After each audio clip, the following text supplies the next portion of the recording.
नमस्कार। आप सभी का मैं हृदय से वंदन करता हूं। हिंदुस्तान के आसमान पर नाउमीदी के काले बादल मंडरा रहे हैं। चारों तरफ बर्बादी का मंच सजा है। संविधान में पिरोया हमारा तंत्र बिखरता जा रहा है। ऐसा लगता है कि हमारा मुल्क अव्यवस्था रूपी सागर में एक निसहाय तिनके की तरह बहता चला जा रहा है।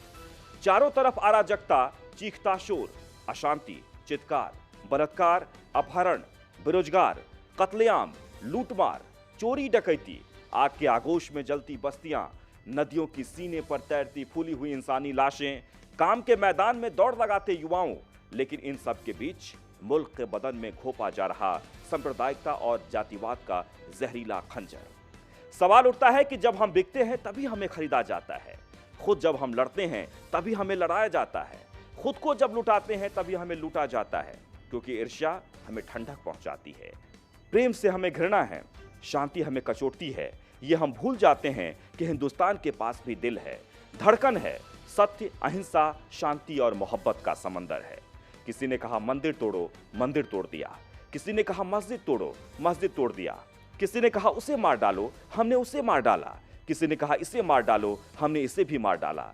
किसी ने कहा इस घर को जला दो, हमने उस घर को भी जला दिया। किसी ने कहा इस घर को भी जला दो, उस घर को भी जला दिया। लेकिन मैं पूछता हूं कि क्या तुम्हारा धर्म किसी बेगुनाहों की हत्या करना सिखाता है? क्या तुम्हें अपने धार्मिक स्थल पर किसी दूसरे धर्म के लोगों को आने के लिए पाबंदी की बातें सिखाता है? क्या हिंदुस्तान की फिजा में सांप्रदायिकता और जातीयता की दुर्गंध इतनी फैल गई है कि उसकी महक से ही हमारा दम घुटने लगा है?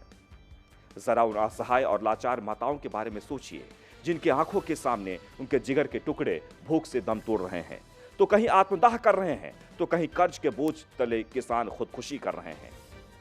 हमें बदलना होगा। हिंदुस्तान की फिजाओं में फैल रही धर्म और जातीयता की दुर्गंध को साफ करना होगा। हमें जागना होगा। गहरी नींद में सो रहे हिंदुस्तान को जगाना होगा। हमें तब तक प्रयास करना होगा जब तक दुख से बह रहे उन आंखों के आंसू को हम पोंछ न दें। वक्त आ गया है, हम सब गले मिलकर एक दूसरे के साथ कदम से कदम मिलाकर आगे बढ़ें। भारत और इंडिया के बीच खोए हुए हिंदुस्तान की हिंदुस्तानियत को फिर से ढूंढें। जय हिंद।